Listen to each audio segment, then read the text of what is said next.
કેવી રીતે સાંભળીએ છીએ? આપણે આપણા કાન વડે ધ્વનિ સાંભળીએ છીએ. We hear sound through our ears. કાનના બહારના ભાગનો આકાર ગરણી જેવો છે. જ્યારે ધ્વનિ તેમાં પ્રવેશે છે ત્યારે તે કર્ણનાળ એટલે કે કેનાલ મારફતે કર્ણપટલ સુધી પહોંચે છે, જેની પાતળી સપાટી ચુસ્ત રીતે ખેંચાયેલી હોય છે. તેને કાનનો પડદો એટલે કે ઇયરડ્રમ પણ કહે છે. તે એક મહત્વપૂર્ણ કાર્ય કરે છે. કાનનો પડદો શું કાર્ય કરે છે તે સમજવા માટે ચાલો આપણે પાતળા ધાતુના ડબ્બાનું કાનના પડદાનું મોડેલ બનાવીએ. પ્રવૃત્તિ 13.10. એક પ્લાસ્ટિક કે ટીનનો ડબ્બો લો. તેના છેડાઓ કાપી નાખો. એક રબરના ફુગ્ગાના ટુકડાને ટીનના એક છેડા પર રબર બેન્ડથી બાંધો.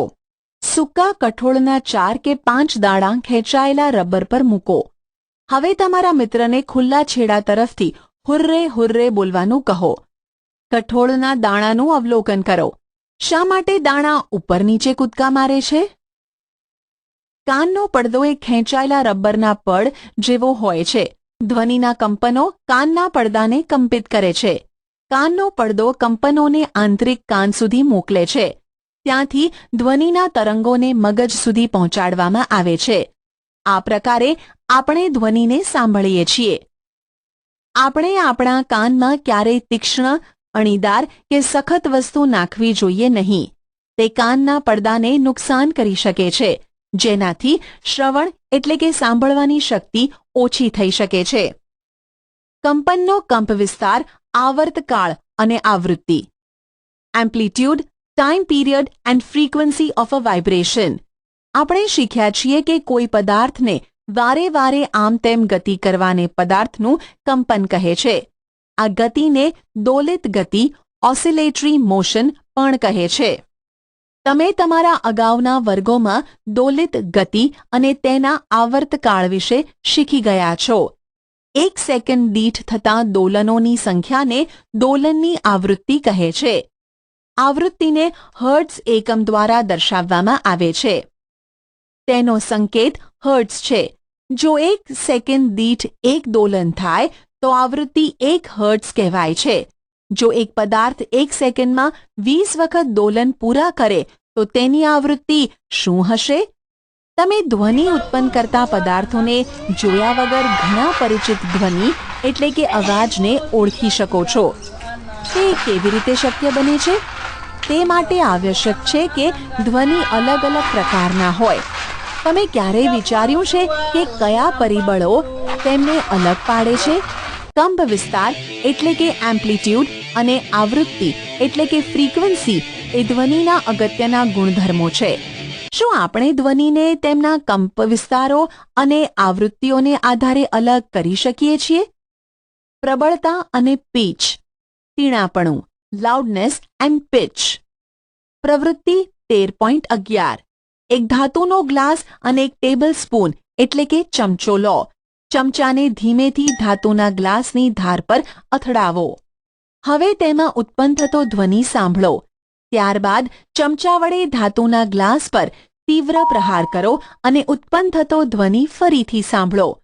જ્યારે ગ્લાસ પર તીવ્ર પ્રહાર થયો ત્યારે શું ધ્વનિ મોટો સંભળાય છે? હવે ગ્લાસની ધારને સ્પર્શે તે રીતે એક થર્મોકોલનો નાનો દડો લટકાવો. ગ્લાસ પર પ્રહાર કરીને તેને કંપિત કરો.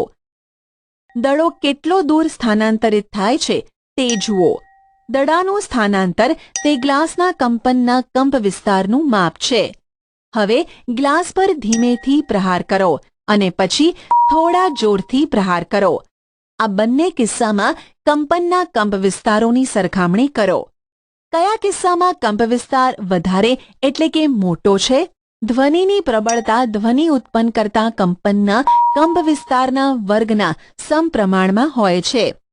ઉદાહરણ તરીકે, જો કંપ વિસ્તાર બમણો કરવામાં આવે તો પ્રબળતા 4 ગણી બને છે. પ્રબળતા ડેસિબલ એકમમાં દર્શાવવામાં આવે છે. નીચેનું કોષ્ટક જુદા જુદા ઉદ્ગમોમાંથી આવતા ધ્વનિની પ્રબળતાનો ખ્યાલ આપે છે. સામાન્ય શ્વાસ 10 ડેસિબલ, મંદ ગુસપુસ 5 મીટર સુધીમાં 30 ડેસિબલ, સામાન્ય વાતચીત કે વાર્તાલાપ 60 ડેસિબલ, વ્યસ્ત ટ્રાફિક 70 ડેસિબલ, સરેરાશ ફેક્ટરી 80 ડેસિબલ. 80 ડેસિબલથી વધારે પ્રબળ ધ્વનિ શારીરિક રીતે કષ્ટદાયક હોય છે.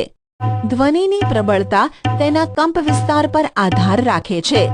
જ્યારે કંપનનો કંપવિસ્તાર વધારે હોય તો ઉત્પન્ન થતો ધ્વનિ મોટો હોય છે. જ્યારે કંપવિસ્તાર નાનો હોય છે ત્યારે ઉત્પન્ન થતો ધ્વનિ નબળો એટલે કે મંદ હોય છે. કોઈ બાળકના ધ્વનિની સરખામણી પુખ્ત વ્યક્તિના ધ્વનિ સાથે કરો. શું ત્યાં કોઈ તફાવત છે?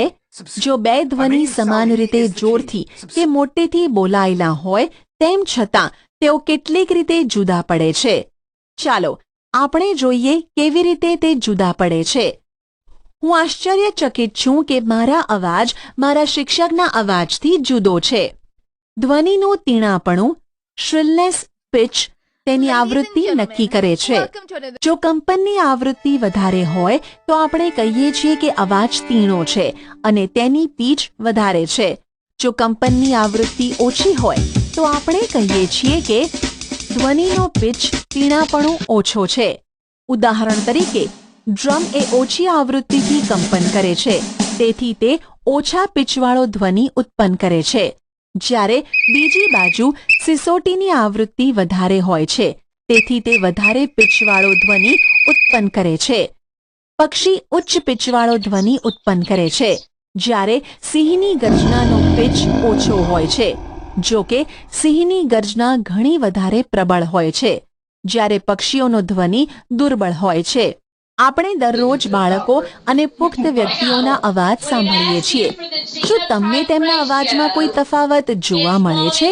શું તમે કહી શકો કે બાળકના ધ્વનિની આવૃત્તિ એ પુખ્ત વયના વ્યક્તિના ધ્વનિની આવૃત્તિ કરતાં વધારે હોય છે? સામાન્ય રીતે સ્ત્રીના અવાજની આવૃત્તિ વધારે હોય છે અને તે પુરુષના અવાજ કરતાં તીણો હોય છે. શ્રાવ્ય અને અશ્રાવ્ય ધ્વનિ, ઓડિબલ એન્ડ ઇનઓડિબલ સાઉન્ડ્સ.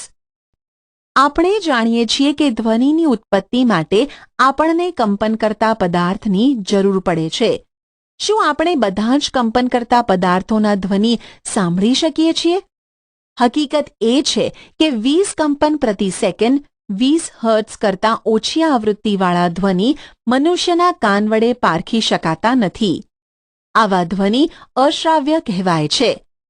બીજી બાજુ 20,000 કંપન પ્રતિ સેકન્ડ કરતાં વધારે આવૃત્તિવાળા ધ્વનિ પણ મનુષ્યના કાન માટે અશ્રાવ્ય છે.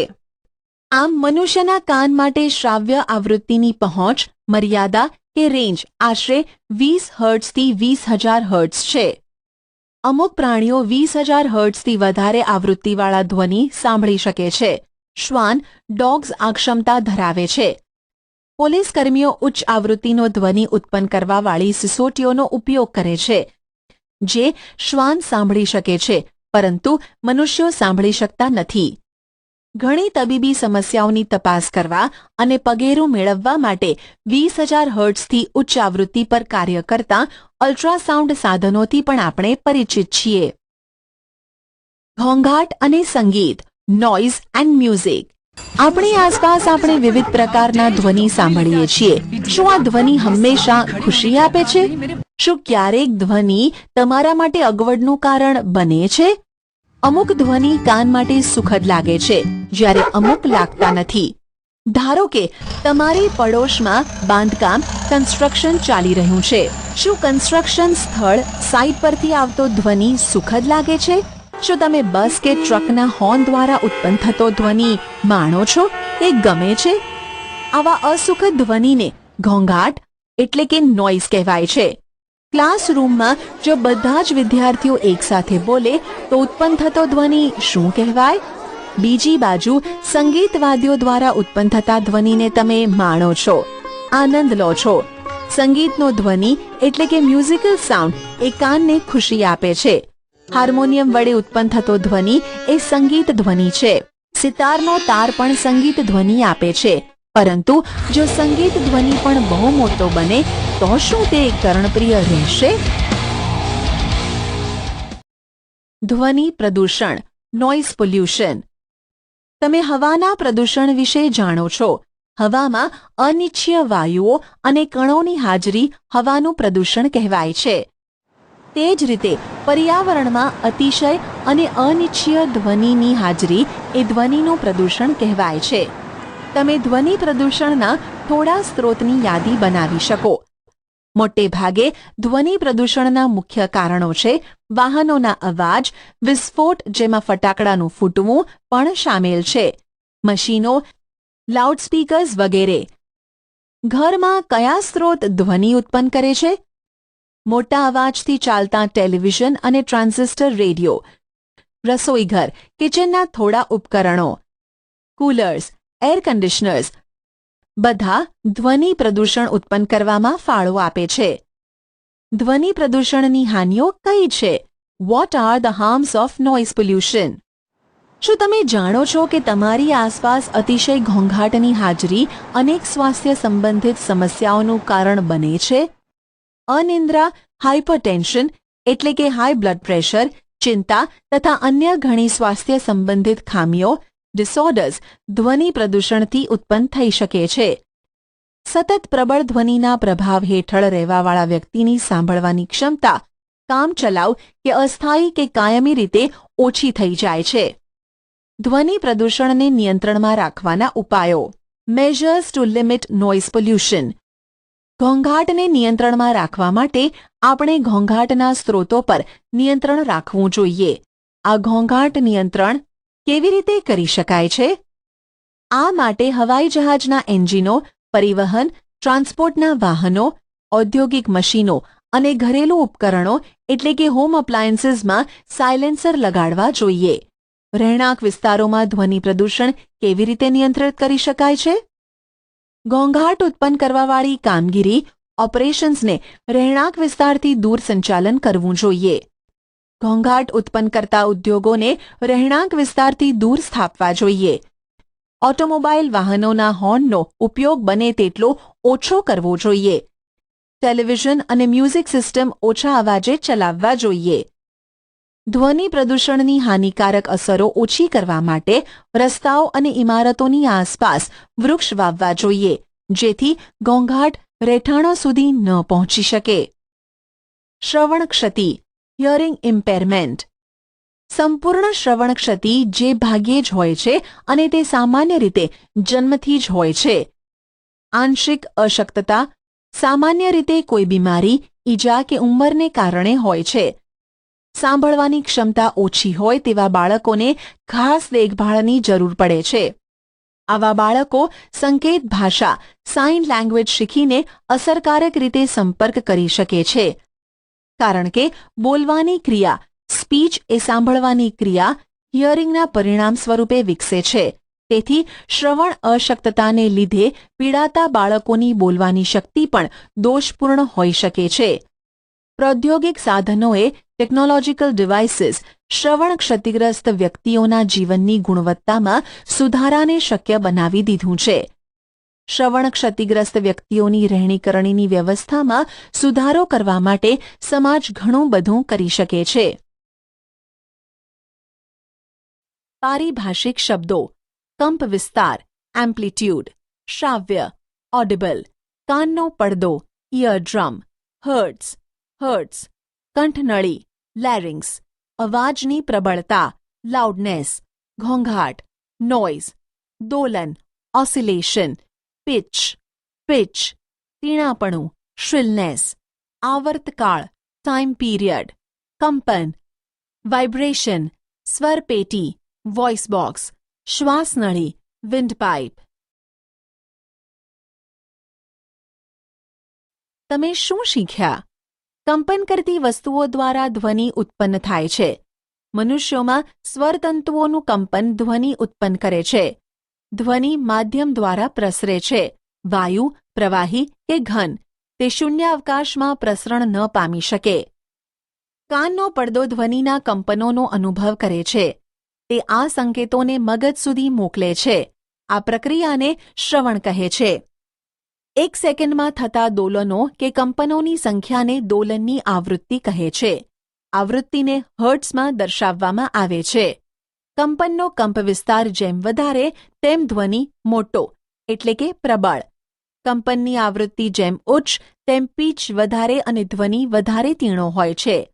અસુખદ ધ્વનિ ઘોંઘાટ કહેવાય છે. અતિશય અને અનિચ્છ્ય ધ્વનિ ઘોંઘાટ ધ્વનિ પ્રદૂષણ ઉત્પન્ન કરે છે. ધ્વનિ પ્રદૂષણ માનવીઓ માટે સ્વાસ્થ્યને લગતી મુશ્કેલીઓ ઉત્પન્ન કરી શકે છે.